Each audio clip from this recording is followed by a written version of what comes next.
Vatsimpana etny pasteur Ratovelo Roger. Fikaravana. Voninahitra ho anao ry Andriamanitra ray zanaka ary fanay masino. Ilay Andriamanitra tsy mitsahatra mihevitra izay asoanay zanakao. Andriamanitra fipetraka ianao nefa dia iva fijery ary maneho anay ny fahatsarany isan'andro ary porofasy-tsapaitana azo fahavelomana nomenao anay izao. Anamarina anao fa mikarakara anay ianao. Sotra betsaka Jesosy misaotra ny amin'ny fitahinao anay tamin'iny alina. Niarahanao taminay nandritry ny aizina ray manontolo aliko ny fahafatesana. Nefa nanehonao fa teo foana ianao ary tsy namelanao ratsy velona trapo-pamijina ary tsy velombelom-pony fa velona tanteraka tokoa. Dia samy nika niram-panao salama misaorana Jehovah ary fanahiko ary izay rehetra atao anatiko misaorana ianarany masina.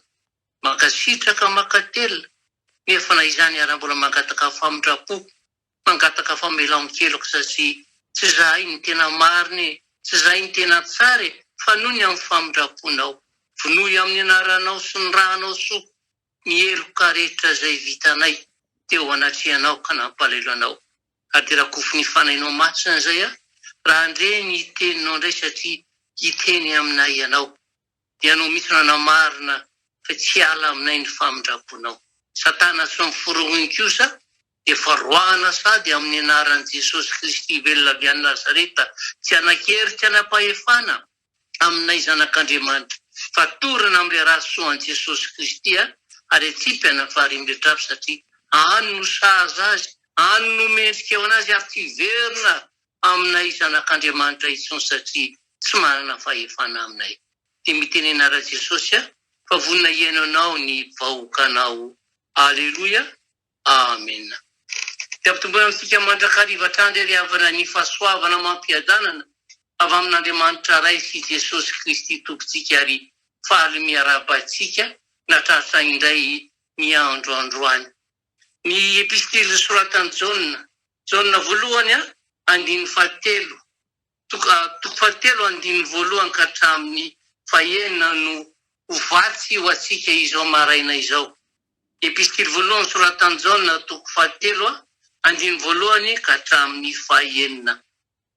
Rehefa hita dia hovakiana amin'ny anaran'i Jesosy.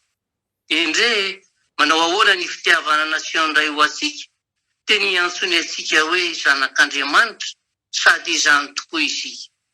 Koa noho izany dia tsy malala antsika izao tontolo izao satria tsy malala azy izy. Ry malala ankehitriny aza dia zanak'Andriamanitra isika nefa tsy mbola naseho izay ho toetsika ratsy. Fantatsika fa raha iseho izy dia ho tahaka azy isika, fa ho hitatsika izy dia izay tena endriny tokoa. Ary izay rehetra manana izany fanantenana miorina amin'izany dia manadio ny tenany mba hadio tahaka azy. Izay rehetra manota no mandika ny lalàna, fa ny ota no fandikana ny lalàna. Ary fantatrareo fa izy no naseho hanaisitra ny ota ary tsy mba misy ota eo aminy. Izay rehetra mitoetra ao aminy dia tsy manota. Izay rehetra manota dia tsy mahita na nalala azy. Amen. Samy nandray ny anarany avy isika reto ry havana teo amin'ny fotoana nahaterahana. Anarana izay novidin'Ray aman-drenitsika tamin'ny mpifaliana sy tamin'ny mpitiavana tokoa izany. Ary anarana voasoratra eo amin'ny taratasy rehetra mombantsika. Anarana tonona lalandava ihany koa izy io ary ataotsika tsara soratra ery, mazana aza ataotsika soram-bavety mba hisorohana ny fahadisoana sy ny fifangaroana amin'ny hafa. Mifamatotra amin'ny tsirairay io anarana io ry havana satria azy irery ihany ary tsy aza atakalo mihitsy.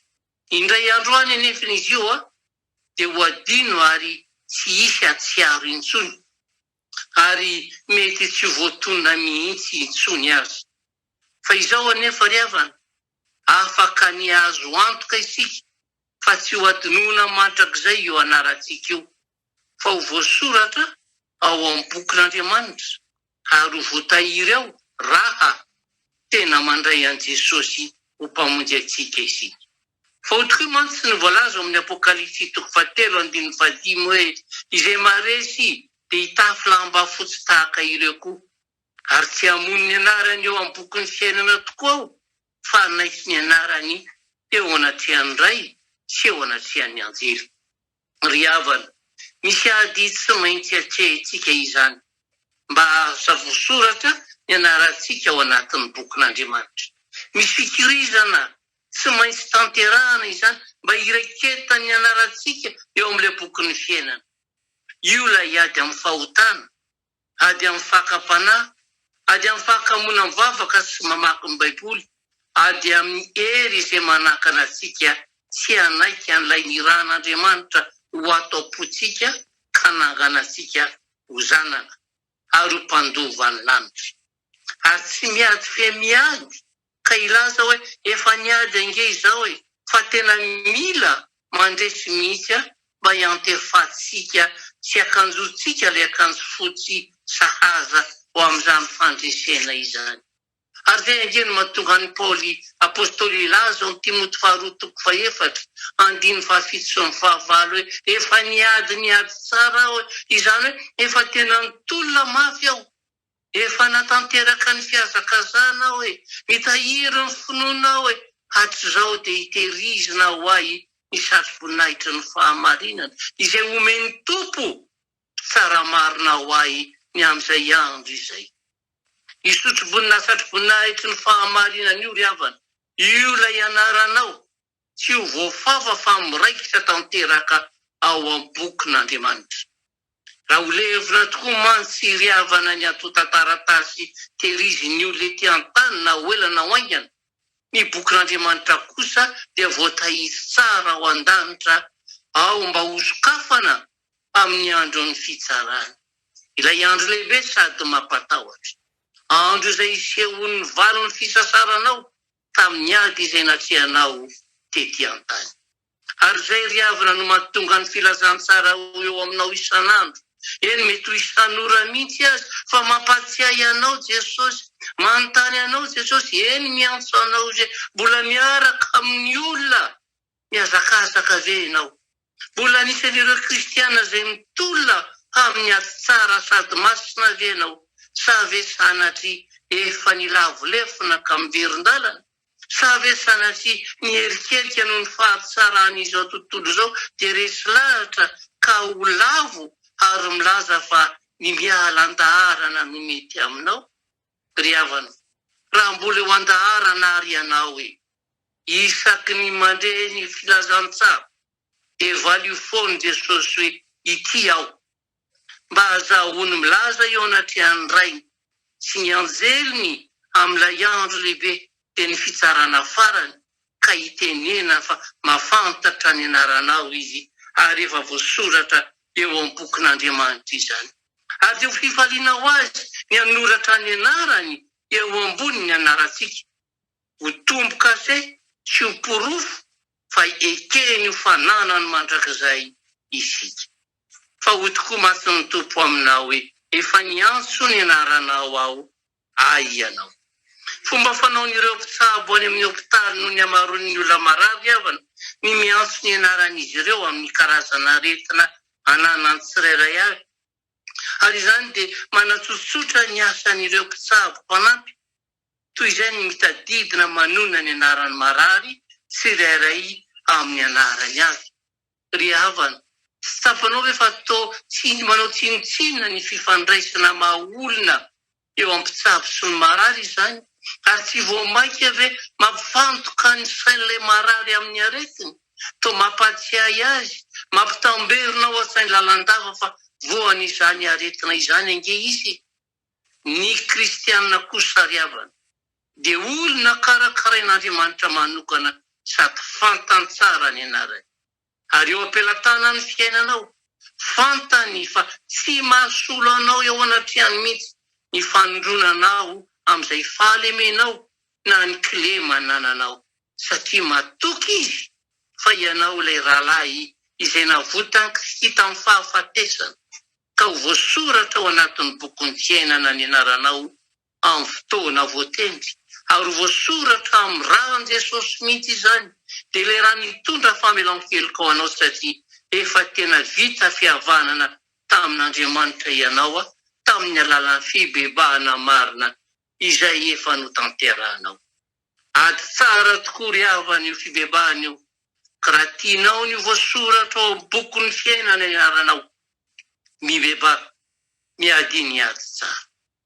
Marina feva voasoratra ao amin'ny bokim-piangonana ny ianaranao, marina feva voasoratra ho mpandray ny fanasan'ny tompo ianao, ho mpiandry ianao, ho mpampianatra na mpianatra sekolelady ihany koa ara ny ianaranao. Ekena feva voasoratra anaty bokin'ny mpiangonana ihany koa ny ianaranao fa miangavy ianao ary havana. Hamariny tsara ary tandremin-drao tsy voasoratra ao amin'ny bokin'ny fiainana ny ianaranao. Tsy voasoratra ho anisan'ny mponiny lanitra ianao. Fa hoy ny voalaza amin'ny Apokalipsy 20:5-10 ary raha tsy hita voasoratra tao anatin'ny bokin'ny fiainana, tena tsy mpitany afary afo izy. Ary izay no fahafatesana faharoa. Amen. Ivavakintsika ry havana. Ndeto ny mpanomponao ilay voahosotra ao Jesosy. Fantatra ho atsakany sy andavana. Fanoteninao mihitsy ara dia efa nilaza voisanao hatramin'ny volondohanay ka dia tsy anarako ve? Tsy anarako reto mpanomponao reto ve tsy ho tadidinao? Fantatrao tokoa. Ary indrindra ny antsotsonao aminay isan'andro amin'ny alalan'ny filazany tsaranao. Manahy ianao mako sao dia efa reviny zao fiainana zao izay ka nialandarana tokoa. Nreto izay ankehitriny nandre mifampatsiahivana indray fa ho very any amin'ny fahariam-rehetra afo tokoa ange izay raha ohatra ka tsy voasoratra ao amin'ny bokin'ny fiainana ny anaranay. Mbola falifaly izay ankehitriny fa ho avy ny andro tokoa hizoronay manoloana anao. Tsy manakambara tsony izay, tsisy fiararana tsony amin'izany, fa didy miatra ka ny teninao farany teo hoe rehefa tsy hita voasoratra ao amin'ny bokin'ny fiainana dia efa any amin'ny fahariam-rehetra. Ampomany ary izay Jesosy, aniezaka ny hanoratra ny anaranay amin'ny fanarahana anao, amin'ny fibebahana tanteraka, amin'ny fialana amin'ny ratsy, ka voasoratra ilay raha anao soa ny anaranay tsirairay avy. Fa metraka anreto vahoakanao eo ampelantananao izay efa notahinao nandritry ny herinandro, dia mbola matoky afa mbola hitahinao foana amin'ny andro mpiainana rehetra, ka namarinanao fa fantatrao izy ary tsy ho arinao mandrakizay. Andeha eo amin'izao tontolo izao manko satria mbola ety izay hamarino amin'ny tsirairay avy tokoa ara Jesosy efa nialoha lalana anazy ianao, hiaro azy ianao, hikarakara azy ianao, ary indrindra tsisy akitika anazy na dia izay tena satana milaza azy ho mahery ary satria ilay mahery nefa miaraka aminay tsirairay avy. Apetrako ampelantananao ny fanahinay mba hitombo finoananao isan'andro amin'izao azakazaka sy ady etsehana izao, ka tsy maintsy mivoaka mpandraisy izay satria manana anao ny tomponay sy mpanjakanay. Mankasitraka ka Jesosy io. Ary tetonona amin'reto vahoakanao reto nitsotranao maso ankanamarinina hoe tsy efa nandidy ianao va mandehana amin'izao fiainana izao, mandehana amin'izao tontolo izao fa zaho ombanao mandrakariva, fa tahaky nombako amin'ny sesy nombako anao, tsisy ajanona anao amin'izay lalaka alehanao.